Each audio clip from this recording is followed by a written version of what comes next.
विघ्नेश तव शरणं विघ्नविनाशक तव शरणं विघ्नेश ಸ್ವಾಗತ.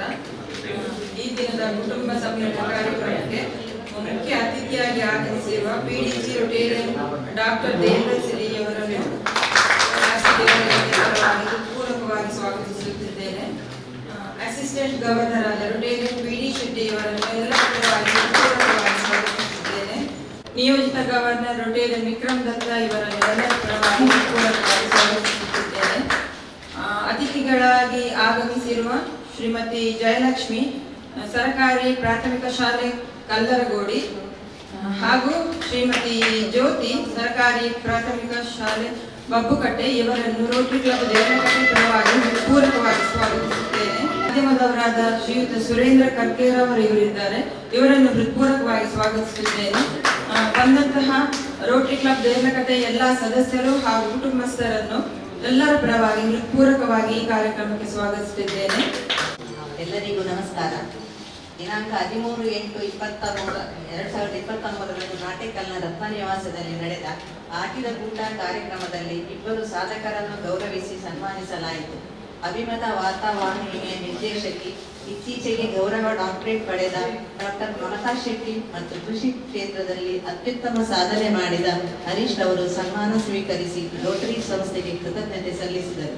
ನಂತರ ನಡೆದ ಆಟಿದ ಕೂಟದಲ್ಲಿ ತಮ್ಮ ಮನೆಯಲ್ಲೇ ತಯಾರಿಸಿ ತಂದ ವಿವಿಧ ಖಾದ್ಯಗಳನ್ನು ಸವಿದರು. ಲತಾ ವಿಕ್ರಮ್ ಅಧ್ಯಕ್ಷತೆ ವಹಿಸಿದರು. ಕಾರ್ಯದರ್ಶಿ ವರದಿ ವಾಚಿಸಿದರು.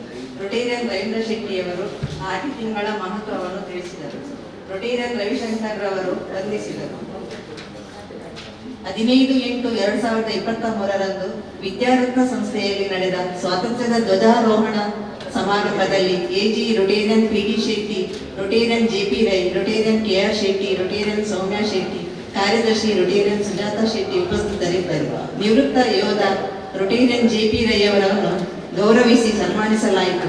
ರೊಟೇರಿಯನ್ ಕೆಆರ್ ಶೆಟ್ಟಿ ಮತ್ತು ರೊಟೇರಿಯನ್ ಸೌಮ್ಯ ಶೆಟ್ಟಿ ಸನ್ಮಾನ ನಡೆಸಿಕೊಟ್ಟರು. ಸಂಸ್ಥೆಯ ಮುಖ್ಯೋಪಾಧ್ಯಾಯರು, ಶಿಕ್ಷಕಿಯರು, ವಿದ್ಯಾರ್ಥಿಗಳು ಮತ್ತು ವಿದ್ಯಾರ್ಥಿಗಳ ಹಿತವರು ಭಾಗವಹಿಸಿದರು. 16/8/2023 ಉಡುಪಿನ ನವೋದಯ ವಿದ್ಯಾಲಯದ ವಠಾರದಲ್ಲಿ ವನ ಮಹೋತ್ಸವದ ಕಾರ್ಯಕ್ರಮದಲ್ಲಿ Rotarian Ravishankar, Rotarian Anita Ravishankar, assistant governor Rotarian PD Shetty, president Lata Vikram, secretary ಆದ ರೊಟೇರಿಯನ್ ಸುಜಾತಾ ಶೆಟ್ಟಿ ಭಾಗವಹಿಸಿದರು. ನವೋದಯ ವಿದ್ಯಾಲಯದ ದ್ವಾರದ ಬಳಿ 20 ಸೆಂಟ್ಸ್ ಸ್ಥಳದಲ್ಲಿ ಸುಮಾರು 50 ಔಷಧಿಯ ಗಿಡಗಳನ್ನು ನೆಡಲಾಯಿತು. ಈ ಕಾರ್ಯಕ್ರಮಕ್ಕೆ ಜ್ಞಾನೋಪಾಯ ಆಯುರ್ವೇದ ಕಾಲೇಜಿನ ಸಹಭಾಗಿತ್ವವನ್ನು ನೀಡಿದೆ. 20/8/2023 ತೌಡುಗೋಳಿಯ ಶಾಂತಿ ಪಳಿಕೆ ಮಾರಿಯಮ್ಮ ದೇವಸ್ಥಾನದ ವಠಾರದಲ್ಲಿ ರೊಟೇರಿಯನ್ ಗಿರೀಶ್ ಆಳ್ವರ ನೇತೃತ್ವದಲ್ಲಿ ನಡೆದ ಹಸಿರೇ ಉಸಿರು ಕಾರ್ಯಕ್ರಮದ ಅಡಿಯಲ್ಲಿ ಗಿಡಗಳನ್ನು ನೆಡಲಾಯಿತು.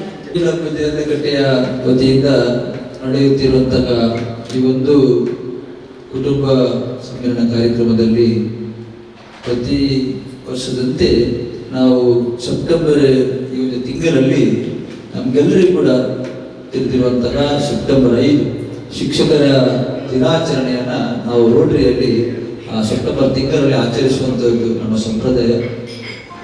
ಇಬ್ಬರು ಟೀಚರ್ಸ್ಗಳನ್ನು ನಾವಿಲ್ಲಿ ಸನ್ಮಾನಿಸಿದ್ದೇವೆ. ಒಬ್ಬರು ಜ್ಯೋತಿ ಟೀಚರ್ ಮತ್ತೊಬ್ಬರು ವಿಜಯ ಲಕ್ಷ್ಮಿ, ಇಬ್ಬರು ಟೀಚರ್ಸ್ ಬಂದಿದ್ದಾರೆ. ಬಹಳ ಮುಖ್ಯವಾಗಿ ಗುರುವಂದನಾ ಕಾರ್ಯಕ್ರಮ ಇದು.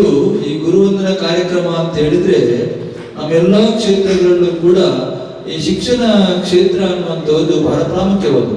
ಯಾಕೆಂತ ಹೇಳಿದ್ರೆ ಒಂದು ಮಗುವಿನ ಭವಿಷ್ಯ ರೂಪುಗೊಳ್ಳುವುದೇ ವಿದ್ಯಾಸಂಸ್ಥೆಯಲ್ಲಿ. ಅದು ಹಿಂದೆ ಅಂಗನವಾಡಿ, ಈಗ LKG, ಈ ರೀತಿಯಾಗಿ ಆ ಶಿಕ್ಷಣ ಮುಂದುವರಿದು ಅದೆಷ್ಟು ಕಲಿತರೂ ಕೂಡ ಮತ್ತಷ್ಟು ಕಲಿಕೆ ಇರತಕ್ಕಂಥ ವ್ಯವಸ್ಥೆ ಶಿಕ್ಷಣ. ಈ ಶಿಕ್ಷಣದಲ್ಲಿ ಬಹಳಷ್ಟು ಮಂದಿ ಸಾಧಕರು ನಮ್ಮ ಮುಂದೆ ಇದ್ದಾರೆ. ಆದ್ರೆ ನಮ್ಮ ಡಾಕ್ಟರ್ ಸರ್ವಪಲ್ಲಿ ರಾಧಾಕೃಷ್ಣನ್ ಅವರು 1888 ತಮಿಳುನಾಡಿನ ತಿರುತ್ತಣಿಯಲ್ಲಿ ವೀರಸ್ವಾಮಿ ಮತ್ತು ಸೀತಮ್ಮ ದಂಪತಿಗಳಿಗೆ ಮಗನಾಗಿ ಜನಿಸಿದಂತಹ ಒಬ್ಬ ಆದರ್ಶ ಶಿಕ್ಷಕ. ನಾನು ಯಾವಾಗ ಹೇಳಲಿಕ್ಕಿದೆ, ನಮ್ಮ ಶಾಲೆಯಲ್ಲೂ ಕೂಡ ಸಭೆ ಆದಾಗ ಟೀಚರ್ಸ್ ಪೇರೆಂಟ್ಸ್ ಮೀಟಿಂಗ್ ಆದಾಗ ಹೇಳಲಿಕ್ಕಿದೆ, ಮಕ್ಕಳಿಗೆ ಅರ್ಥ ಆಗ್ತದ ಅಂತ ಹೇಳೋದಕ್ಕಿಂತ ಕೂಡ ಆ ಮಕ್ಕಳ ಶಿಕ್ಷಕ ಅವನಿಗೆ ಫಸ್ಟಿಗೆ ತೃಪ್ತಿ ಆಗ್ಬೇಕು. ನಾನಿವತ್ತು ಮಾಡಿದಂತ ಕ್ಲಾಸು ತುಂಬಾ ತೃಪ್ತಿ ಆಗಿದೆ ಅಂತ ನನಗೆ ತೃಪ್ತಿ ಆಗಿದೆ, ಆದ್ರೆ ಖಂಡಿತವಾಗಿ ಮಕ್ಕಳಿಗೆ ಅರ್ಥ ಆಗಿದೆ ಅಂತ ಅದರ ಅರ್ಥ. ಒಟ್ಟಿನಲ್ಲಿ ಈ ರೀತಿಯಾದ ಶಿಕ್ಷಣ ವ್ಯವಸ್ಥೆ ಬಂದಾಗ ಆ ಎಲ್ಲ ವಿದ್ಯಾರ್ಥಿಗಳು ಕೂಡ ಸಮಾಜದಲ್ಲಿ ಒಂದು ಒಳ್ಳೆಯ ಪ್ರಜೆಗಳಾಗಿ ಬರಲಿಕ್ಕೆ ಸಾಧ್ಯತೆ ಇದೆ.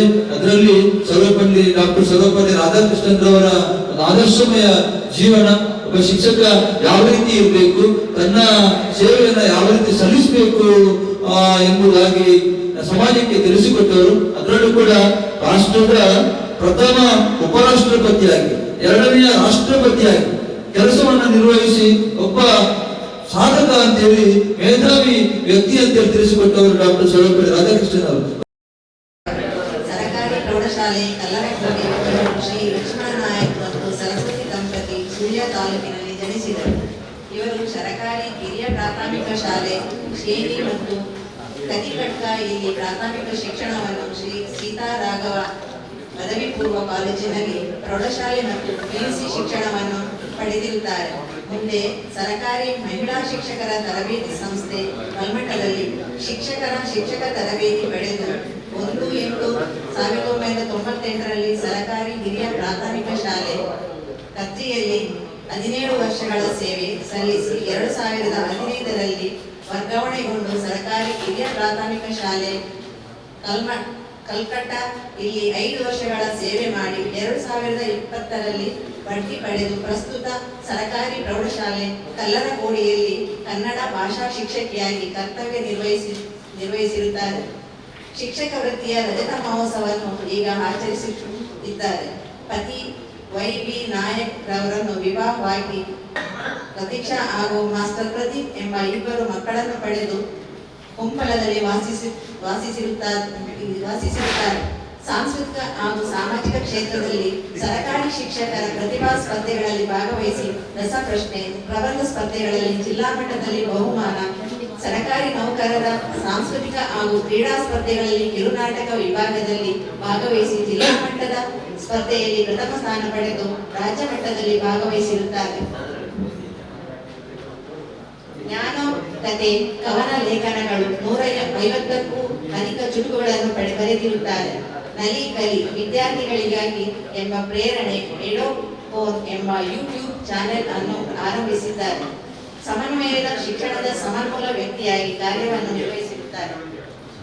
ಶಾಲೆಗೆ ಕೇಂದ್ರ ಗ್ರಂಥಾಲಯದ ಸಹಯೋಗದೊಂದಿಗೆ ಸುಮಾರು 1.5 ಲಕ್ಷ ಮೌಲ್ಯದ ಪುಸ್ತಕಗಳನ್ನು ಮಕ್ಕಳಿಗಾಗಿ ಸಂಗ್ರಹಿಸಿರುತ್ತಾರೆ.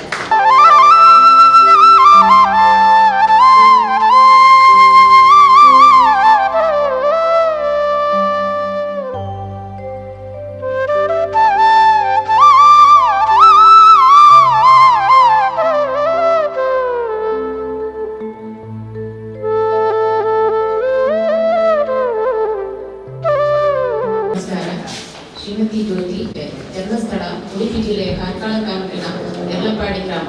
ಪ್ರೌಢ ಶಿಕ್ಷಣ ಸರ್ಕಾರಿ ಪ್ರೌಢಶಾಲೆ ಬೈಲೂರು. ಪದವಿ ಶಿಕ್ಷಣ ಮಂಗಳೂರು ವಿಶ್ವವಿದ್ಯಾನಿಲಯ. ಸರ್ಕಾರಿ ಸೇವೆಗೆ ಸೇರಿದ ದಿನಾಂಕ 10/8/1992. ಮೊದಲ ಸೇವೆ ಸರ್ಕಾರಿ ಶಾಲೆ ಕೆರುವಾಶೆಯಲ್ಲಿ 3 ವರ್ಷಗಳ ಸೇವೆ. ಸರ್ಕಾರಿ ಶಾಲೆ ನರಿಗಾಣದಲ್ಲಿ 15 ವರ್ಷಗಳ ಸೇವೆ. ಅನಂತರ ಸರ್ಕಾರಿ ಪ್ರೌಢಶಾಲೆ ತಲಪಾಡಿಯಲ್ಲಿ 9 ವರ್ಷಗಳ ಸೇವೆ. ನಂತರ ಸರ್ಕಾರಿ ಪ್ರೌಢಶಾಲೆ ಪೆರ್ಮಣ್ಣೂರಿನಲ್ಲಿ 3 ವರ್ಷಗಳ ಸೇವೆ. ಒಟ್ಟು ಸೇವಾನುಭವ 31 ವರ್ಷ 1 ತಿಂಗಳು. ಪತಿ ಲೋಕೇಶ್ ಕಲ್ಲೂರು ನಿವೃತ್ತ ಶಿಕ್ಷಕರು. 2 ಮಕ್ಕಳು. ಮಗ ಅಮಿತ್ ವಿದೇಶದಲ್ಲಿ ಉದ್ಯೋಗದಲ್ಲಿರುತ್ತಾರೆ. ಮಗಳು ಅಪೂರ್ವ BE 7ನೇ ಸೆಮಿಸ್ಟರ್ ವಿದ್ಯಾಭ್ಯಾಸ ಮಾಡುತ್ತಿದ್ದಾರೆ. ಪ್ರಸ್ತುತ ತೊಕ್ಕೊಟ್ಟು ಕಾಪಿಕಾಡಿನಲ್ಲಿ ವಾಸ ಮಾಡುತ್ತಿದ್ದಾರೆ. ವಿದ್ಯಾಭ್ಯಾಸ ಕನ್ನಡ MA B.Ed. ಸಾಧನೆಗಳು ಸರ್ಕಾರಿ ಪ್ರಾಥಮಿಕ ಶಾಲೆ ನರಿಂಗಾಣ ಬಂಟ್ವಾಳ ಇಲ್ಲಿ 7 ವರ್ಷಗಳ ಕಾಲ ಪ್ರಭಾರ ಶಿಕ್ಷಕಿಯಾಗಿ 1050 ವಿದ್ಯಾರ್ಥಿಗಳು ಹಾಗೂ 22 ಶಿಕ್ಷಕ ವರ್ಗದವರೊಡನೆ ಊರವರೊಡನೆ ಉತ್ತಮ ಬಾಂಧವ್ಯವನ್ನು ಹೊಂದಿರುತ್ತಾರೆ. 2005ರಲ್ಲಿ ಬಂಟ್ವಾಳ ತಾಲೂಕು ಮಟ್ಟದ ಉತ್ತಮ ಶಿಕ್ಷಕ ಪ್ರಶಸ್ತಿಯನ್ನು ಪಡೆದಿರುತ್ತಾರೆ. ಪ್ರತಿ ವರ್ಷ ಕನ್ನಡ ವಿಷಯದಲ್ಲಿ 100% ಫಲಿತಾಂಶ. 2023 SSLC ಪರೀಕ್ಷೆಯಲ್ಲಿ ಕನ್ನಡ ವಿಷಯದಲ್ಲಿ 8 ವಿದ್ಯಾರ್ಥಿಗಳು 125ಕ್ಕೆ 125 ಅಂಕವನ್ನು ಪಡೆದಿರುತ್ತಾರೆ. ಇಡೀ ದಕ್ಷಿಣ ಕನ್ನಡ ಜಿಲ್ಲೆಯ ಯಾವ ಸರ್ಕಾರಿ ಪ್ರೌಢಶಾಲೆಯಲ್ಲೂ ಮಾಡದೇ ಇರುವ ಸಾಧನೆ ಇದಾಗಿದೆ.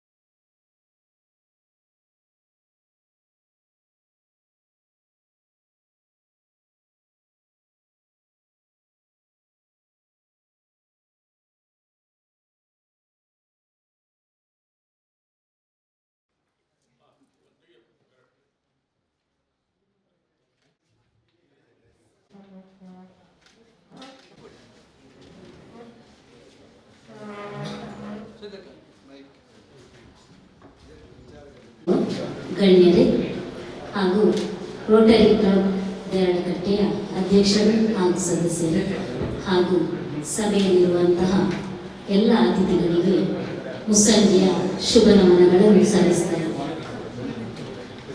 ಇಂದು ನನ್ನ ಪಾಲಿಗೆ ಸುದಿನ ಎಂದೇ ಹೇಳಬಹುದು.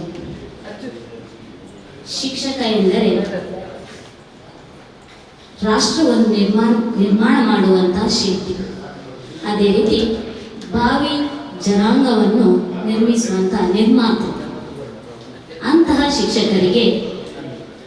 ಶಿಕ್ಷಕರನ್ನು ಗೌರವಿಸುವ ಸಲುವಾಗಿ ಈ ದಿನ ನಮಗೆ ನೇಷನ್ ಬಿಲ್ಡರ್ ಅವಾರ್ಡ್, ಆ ಹೆಸರನ್ನು ಕೇಳುವಾಗಲೇ ನಮ್ಮ ಮೈ ರೋಮಾಂಚನ ಆಗ್ತದೆ. ಅಂತಹ ಒಂದು ಅದ್ಭುತವಾದ ಪ್ರಶಸ್ತಿಯನ್ನು ನಮಗೆ ಇವತ್ತು ರೋಟರಿ ಕ್ಲಬ್ ಜಯಲಕಟ್ಟೆ ವತಿಯಿಂದ ನೀಡಿರುತ್ತಾರೆ. ಇವರಿಗೆ ನನ್ನ ಮನದಾಳದ ಧನ್ಯವಾದವನ್ನು ಸಲ್ಲಿಸ್ತಾ ಇದ್ದೀನಿ. ಶ್ರೀಕೃಷ್ಣ ಪರಮಾತ್ಮ ಹೇಳಿದ್ದಾನೆ ಭಗವದ್ಗೀತೆಯಲ್ಲಿ, ಕರ್ಮಣ್ಯವಾಧಿಕಾರಸ್ಥೆ ಮಾ ಫಲೇಶು ಕದಾಚನ. ಅಂದರೆ ನಿಮ್ಮ ಕರ್ತವ್ಯವನ್ನು ನೀನು ಮಾಡು, ಅದರ ಫಲಾಫಲವನ್ನು ಎಂದಿಗೂ ಅಪೇಕ್ಷಿಸಬೇಡ. ನನ್ನ ಕರ್ತವ್ಯವನ್ನು ಖಂಡಿತವಾಗಿ ನಾನು ಕಾಯ ವಾಚ ಮನಸ ಶ್ರದ್ಧೆಯಿಂದ ನಾನು ಮಾಡಿದ್ದೇನೆ.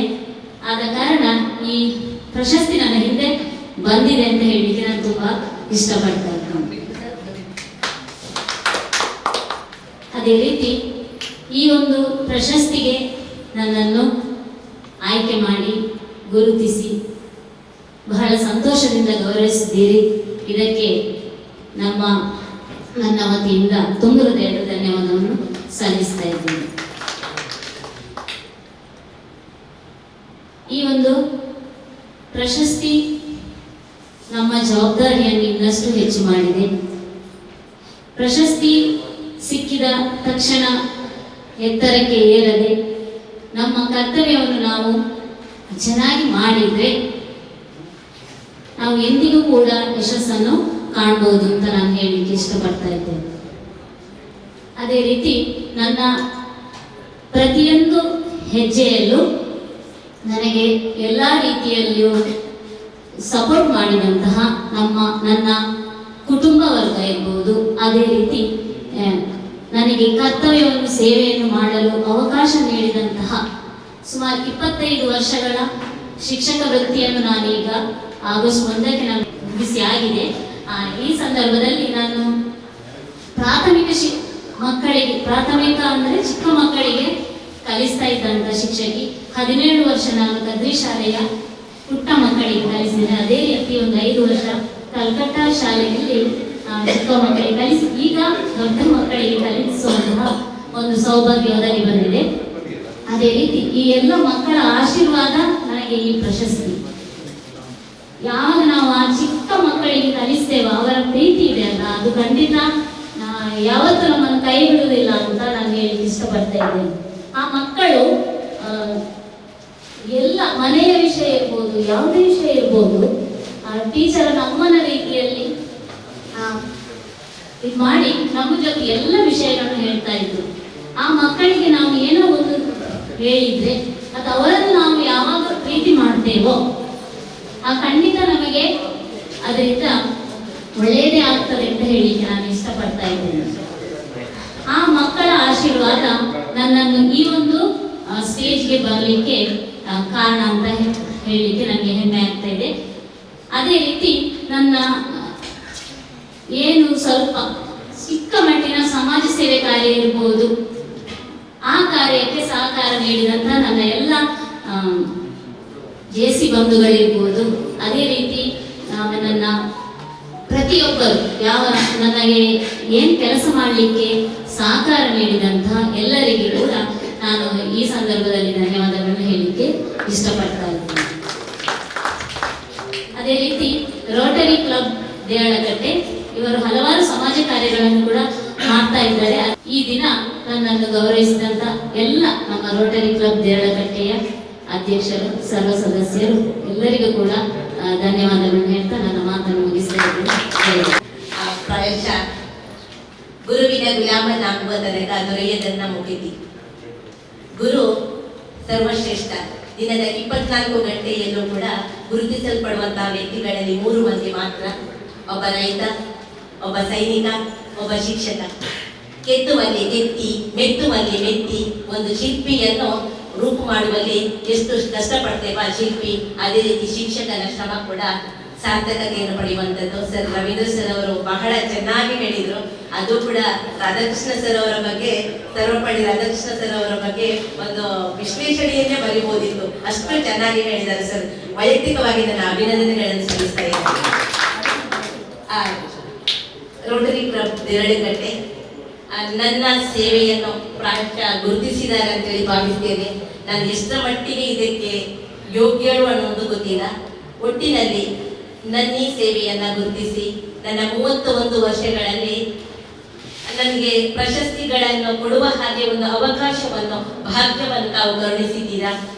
ಈ ರೋಟರಿಯನ್ ಕ್ಲಬ್ಬಿನ ಎಲ್ಲ ಪದಾಧಿಕಾರಿಗಳಿಗೆ ಮತ್ತೊಮ್ಮೆ ವಂದಿಸ್ತಾ ಇದ್ದೇವೆ.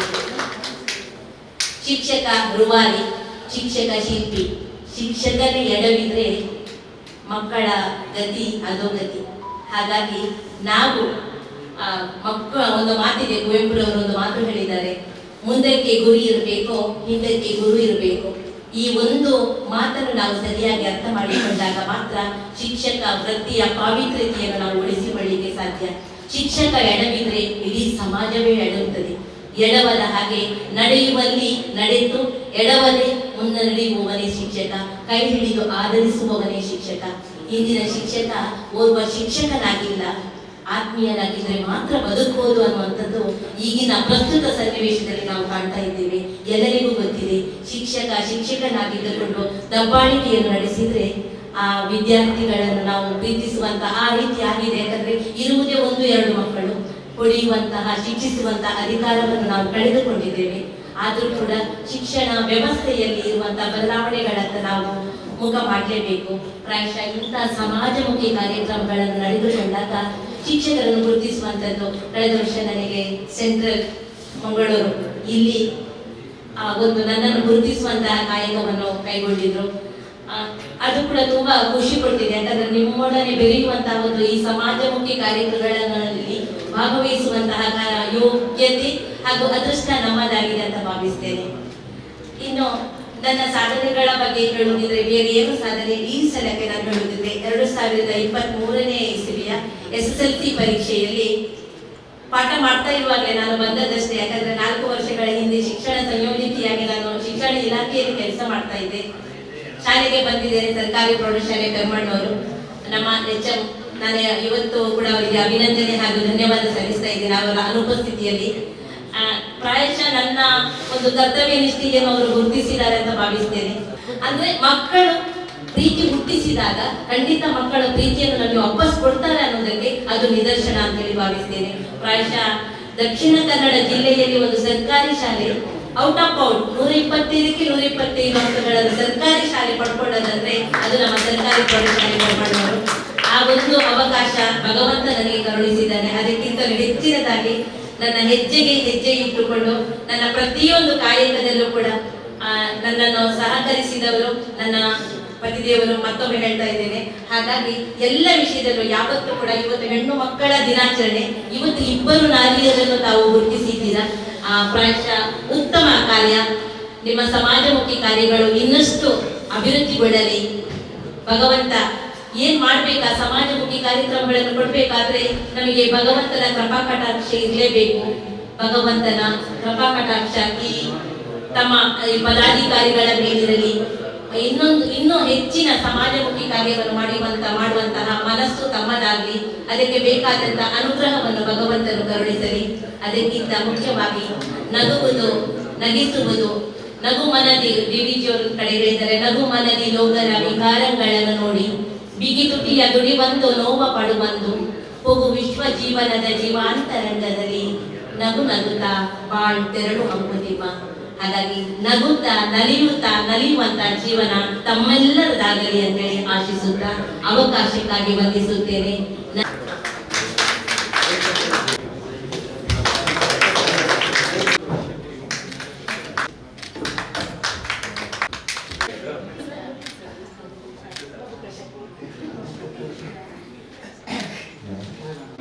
ಒಂದು ನಾಯಕತ್ವದ ಗುಣವನ್ನು ಬೆಳೆಸಿಕೊಳ್ಬೇಕಿದ್ರೆ ಅದು JC ಸಂಸ್ಥೆಗೆ ಸೇರಬೇಕು. ಯಾಕಂದ್ರೆ ನಾನು ಫಸ್ಟ್ JCಯಲ್ಲಿ ಇದ್ದೆ. JCಯಲ್ಲಿ ವ್ಯಕ್ತಿತ್ವ ವಿಕಸನದ ಪೂರ್ಣ ತರಬೇತಿ ಸಿಗ್ತದೆ. ನಾಯಕತ್ವ ಎನ್ನುವುದು ಹೇಗೆ, ಸ್ಪೀಚ್ ಇತ್ಯಾದಿ ತರಬೇತಿ ಎಲ್ಲ ಪಡಿಬೇಕಿದ್ರೆ ಅದು 18 to 40 years ಗ್ರೂಪ್ ನಲ್ಲಿ JC ಸಿಗ್ತದೆ. ಆ JC ನೀವು 40 ಕ್ರಾಸ್ ಆಗಿದೆ ರೋಟರಿ ಬನ್ನಿ, ರೋಟರಿ ಇನ್ನೂ ತರಬೇತಿ ಜಾಸ್ತಿ. ಇತ್ತೀಚೆಗೆ ಮಹಿಳಾ ಆರಕ್ಷಣ ಕಾಯ್ದೆ ಮಸೂದೆ ಪಾಸ್ ಆಗಿದೆ ಅಲ್ಲ, ಅದೇ ರೀತಿಯಲ್ಲಿ ನಾವು ಇವತ್ತು 2 ಮಹಿಳೆಯರನ್ನೇ ಗೌರವಿಸಿದ್ದೇವೆ. ಬಹುಶಃ ನಮ್ಮಲ್ಲಿ ಮೆಂಬರ್ಸ್ ಕೂಡ 33% ಹೆಚ್ಚಿಗೆ ಇದ್ದಾರೆ. ಪ್ರೆಸಿಡೆಂಟ್ ಸೆಕ್ರೆಟರಿಯು ಇವರು ಮಹಿಳೆಯರು. ಇನ್ನೊಂದು ವಿಶೇಷ ಅಂತ ಹೇಳಿದ್ರೆ ನಾವು ಕನ್ನಡಕ್ಕೆ ಬಹಳ ಆದ್ಯತೆ ಕೊಟ್ಟಿದ್ದೇವೆ. ನೋಡಿ, ಕನ್ನಡ 2 ಶಿಕ್ಷಕಿಯರು ಇವತ್ತು ಕನ್ನಡದವರು ಬಹಳ ಗಟ್ಟಿಯಾಗಿ 125 ಅಂಕವನ್ನು ಸರ್ಕಾರಿ ಶಾಲೆಯಲ್ಲಿ ತೆಗೆದವರು ಅಂತ ಹೇಳಿ ನಮ್ಮ ಜ್ಯೋತಿ ಮೇಡಮ್. ಹಾಗಾಗಿ ಅವರಿಗೆ ಮತ್ತೊಮ್ಮೆ ನಾನು ಅಭಿನಂದನೆಗಳನ್ನು ಹೇಳ್ತೇನೆ. ಹಾಗೆ ವಿಜಯಲಕ್ಷ್ಮಿ ಅವರು ಕೂಡ ಅಷ್ಟೇ ಪ್ರತಿಭೆಯನ್ನು ನೋಡಿ ಏನು ಈಗ ಸರ್ಕಾರಿ ಶಾಲೆಗಳಲ್ಲಿ ನಲಿ ಇರುವಂತದ್ದು, ಅವರನ್ನು ನಾವು ನಲಿಯುತ್ತಾ ಅವರಿಗೆ ಕಲಿಸುವಂತಹ ಪರಿಸ್ಥಿತಿ ಈಗ ಬಂದಿದೆ. ಅಂತ ಪರಿಸ್ಥಿತಿಯಲ್ಲಿ ಅವರು ಅಷ್ಟೊಂದು ಕಾರ್ಯಕ್ರಮಗಳನ್ನ ಮಾಡಿಕೊಂಡು ತನ್ನ ಒಂದು ಸಾಧನೆಯನ್ನು ಮಾಡಿದ್ದಾರೆ.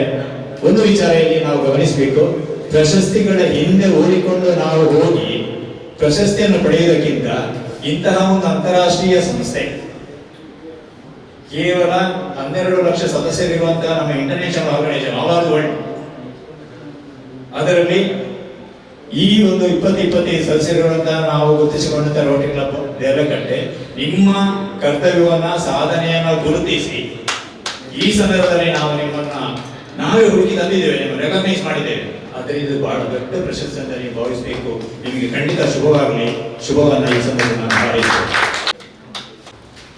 As Rotarian PPPH K.R. Shetty said, Dr. Sarvapalli Radhakrishnan was born on September 5, 1888, and he had a very difficult life. He was not, his family was not very rich, but he struggled and studied. He finished his bachelor's degree and then did his master's of philosophy. At the age of 16, he was a master of philosophy. That was equivalent to PhD. And then he served as a teacher for a very long time. We know he studied in a Christian college from Chennai, Madras, and then later on served for a long time in Benares and then also in Bangalore, Maharaja College, Bangalore. And of course, all of us know that he was the first vice president of the nation and the second president of the nation. And he was also conferred with the Bharat Ratna. And all of us know that his students one day came to him when he was already about to assume the charge as Vice President of India. They wanted to honor him on his birthday. He said, "Don't honor me. Please observe my birthday every year as Teachers' Day." So that is about Dr. Sarvapalli Radhakrishnan, one of the outstanding teachers. But I would like to talk about another teacher, our former President, Dr. APJ Abdul Kalam. He is called as also the eternal teacher. There is a book written by Srijan Pal Singh. Srijan Pal Singh is another very illustrious teacher. He has a PhD and he was working at Abdul Kalam. In fact, he was there when Abdul Kalam died. When Abdul Kalam was delivering the speech, Srijan Pal Singh was the personal secretary. Abdul Kalam collapsed, and then Srijan Pal Singh said he went down tall. Now in this book, What Can I Give, written by Srijan Pal Singh, there is a beautiful illustration of how a teacher should be. When Dr. APJ Abdul Kalam was working in the DRDO, Defense and Research Development Organization, Bengaluru, he used to have many drivers. One day, he got a new appointment, or other. Kadiresan joined him as a driver. And Kalam had one habit, whenever they were driving, he used to ask, "Okay, what's your education?" to what have you studied? So he asked Kadirasan, up to what have you studied? Kadirasan said, I failed my final 10th standard exam in English, and then I failed very miserably and I have stopped my career studies. So I am a 10th standard fail in English. Kalam said, you have to pass your English. And from there you have to go on. Kadirasan was shocked. What is Kalam talking? How can I pass my 10th standard? You know what Kalam did? Every day after finishing his work as DRDO, he taught Kadirasan English. Every day, 2 hours. He made him study English. And also, Kalam also created a situation where later on, Kalam was reading his books, Kadirasan was reading his books. And then who read most, they used to get the prize of that day. Kadirasan passed English with flying colors, passed 10th standard. Kalam didn't rested that. He said, you have to complete your 12th standard. And Kalam paid the fees. He bought the books because Kadirasan could. Kadirasan passed 12th standard. Kadirasan thought, okay, 12th standard, no, you have to go on further. You have to do computers. Because nowadays, computers are most important. But then Kadirasan said, no sir, I am not interested in computers. I am interested in political science. Okay, do BA political science. BA political science he passed by distance education. Kalam financed the education. Then Kadirasan thought BA, no, you have to do MA. Kadirasan passed MA. This is at the age of 40 or 45 like that. He passed MA.